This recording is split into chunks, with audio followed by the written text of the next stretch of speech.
For 10,000 years, your body has had one simple rule: chase protein, find protein, eat protein, stop eating. That kept humans lean for hundreds of generations. But in the last 50 years, the food industry has hijacked that rule. It's a big part of the reason why most people over 50 can't lose belly fat no matter what they try. Now, the good news is there are 3 specific protein tricks that flip that rule back in your favor, and they can start shrinking your belly fat in a matter of days. So in this video, I'm going to show you the 3 protein tricks that put your fat burning biology back on your side, the dirty way the food industry makes protein work against you, and how to know if you're actually getting enough protein for fat loss. Now to start, I'm going to show you a trick that's so powerful, Japan added it to their official national health guidelines. And the best part is you don't have to change a single thing about what you're eating to use it. You just have to change how you're eating it. Researchers had patients eat the exact same meal: chicken, salad, bread, and orange juice. They ran the experiment twice, and the second time, they had the patients eat the meal in a different order. Then they measured blood sugar at 30 minutes, 60 minutes, and 2 hours after each meal. In the second time around, blood sugar was 29% lower at the 30-minute mark, 37% lower at the 60-minute mark, and insulin levels stayed dramatically lower the entire time. The only thing that changed was the order the food went on the fork. So what was the order? Protein first. Simply finish the protein before you eat the rest of the meal. The reason this works comes down to one thing. Insulin, your body's storage hormone, as long as it's high, your fat cells are locked shut and your body can't burn fat for fuel. By eating protein first, you can cut your meal's insulin spike by more than a third, keeping your fat burning window open for hours after the meal. This also releases a hormone called GLP-1. That's what the popular weight loss drug Ozempic is designed to copy. It helps with fat loss by slowing your stomach down and telling your brain that you're full. And when you eat protein first in a meal, you get a bigger, faster GLP-1 release than if you eat protein at the end. Now, if you want to take this hack to the next level, there's one more thing you can do. If your meal has vegetables, eat those alongside the protein. It enhances the effect because the fiber in the vegetables slows digestion even more, physically filling up your stomach, so there's less room for the starchy stuff later. So the order is vegetables and proteins first, healthy fats next, and the carbs, the rice, the bread, the pasta, the potatoes, eat those last. By the time you get to the carbs, your stomach is already telling your brain that you're full. GLP-1 is already circling in the system, and then your insulin response is blunted before the sugar even hits. This is the same eating order that Japan put into their national diabetes prevention guidelines after research proved it worked. You heard that right. The country with the longest life expectancy in the world figured out that the order of your meal matters enough to make it official health policy. We got a long way to go in the United States. Next, I'm going to show you how to turn the 7 to 9 hours you spend asleep every night into one of the most productive fat burning windows of your entire day. And it all comes down to one small thing you do right before you go to bed. Now, most people think of sleep as your body shutting down for the night. But the truth is, sleep is when your body does some of its most important work. It repairs tissues, it balances hormones, and within the first hour or 2 of falling asleep, your body releases the single biggest pulse of one of the most powerful fat-burning hormones you have, which is human growth hormone. Human growth hormone is the same hormone that bodybuilders pay thousands of dollars a month to inject. It tells your fat cells to release stored fat for energy. It protects your muscles from breaking down, and it surges hardest right when you fall asleep.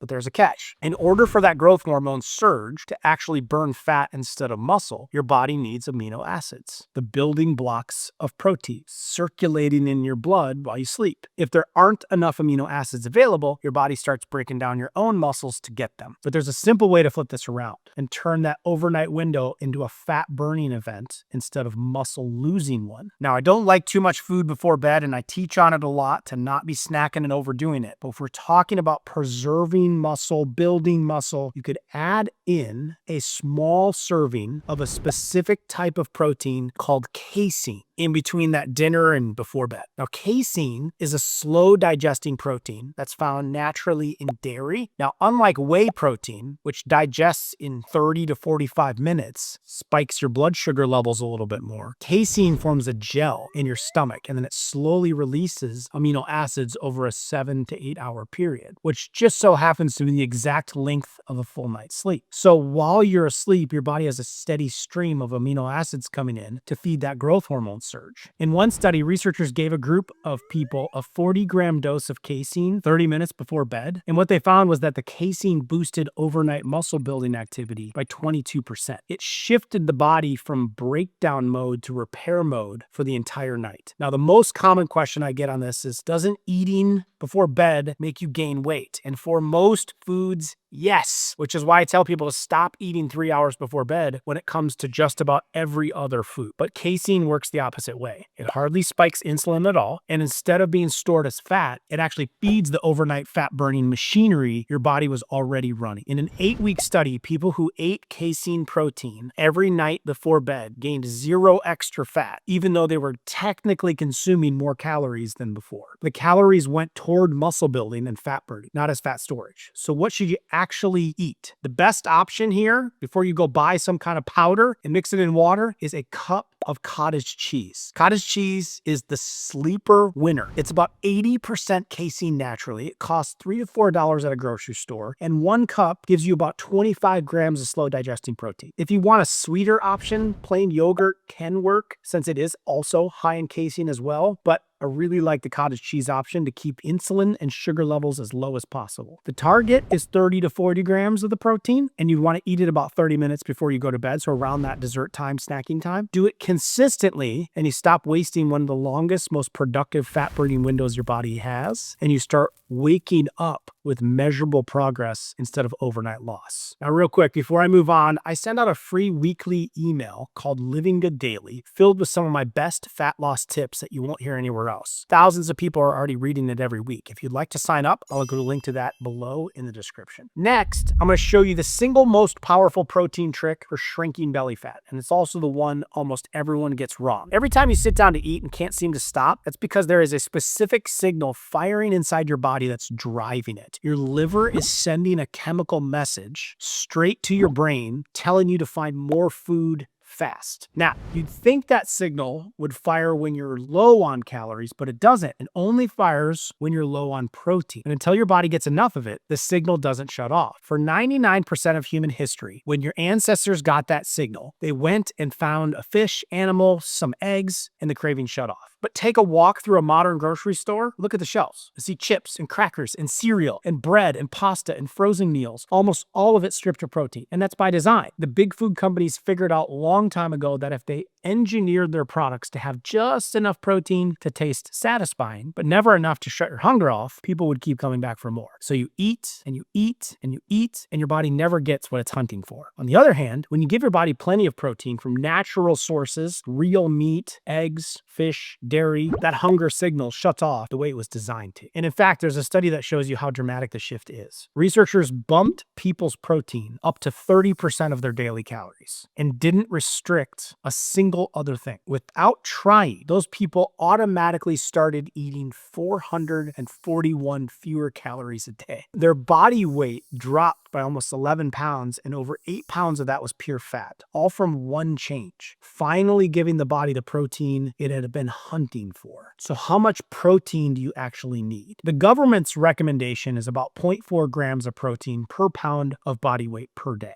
That number was decided and set decades ago to prevent diseases caused by extreme protein deficiency. It was never set to help you lose belly fat. The actual sweet spot for fat loss sits somewhere between 1/2 and 1 gram of protein per pound of body weight. So for a 180-pound person, that's roughly 90 grams or all the way up to 180 grams of protein per day. Probably double or triple what you're currently eating. If you're over 50, you want to be aiming on the higher end of that range, because as you age, your body becomes less efficient at using the protein that you give it. Now, when I say 90 to 180 grams of protein, I'm not talking about grams of meat on a scale. I'm talking about the grams of protein in the produce. For example, a 4-ounce chicken breast might weigh over 100 grams, but the actual protein inside of it is only 30 grams. So here's the simple way to think about hitting your protein target. A palm-sized piece of chicken, fish, or lean meat is about 30 grams of protein. A cup of Greek yogurt or cottage cheese is about 25 grams. 3 large eggs, 18 grams. A scoop of protein powder, 10 to 25 grams. And a small can of tuna, 23. So if you can fit 3 or 4 of those servings into your day across breakfast, lunch, or an afternoon snack and dinner, you're going to land right in that 90 to 180 gram range without even have to weigh or having to count anything. And if you add the casing trick that I showed you, a cup of the cottage cheese at nighttime before bed, that's another 25 grams of protein on top of everything else that you had, which makes hitting the higher end of that range even easier. So that's the trick. Eat significantly more protein than you currently are. Get it across all of your meals from natural food sources that haven't been engineered to keep you hungry. And then let your biology do what it's been trying to do all along, burn fat. Now, these 3 protein tricks tell you how to use protein to shrink your belly fat fast. But there's still one piece of the puzzle missing: which proteins you're actually eating, because not all protein is created equal. That's why I keep mentioning quality protein. The wrong sources can stall your results no matter how perfectly you follow the strategies from this video. That's why I made another video on the 10 high protein foods that doctors won't tell you about, the ones that actually melt belly fat. Use those foods alongside these strategies that you just learned, and you'll start seeing belly fat changes faster than you ever thought possible. I will include a link to that here. Click to watch it next, and I'll see you there.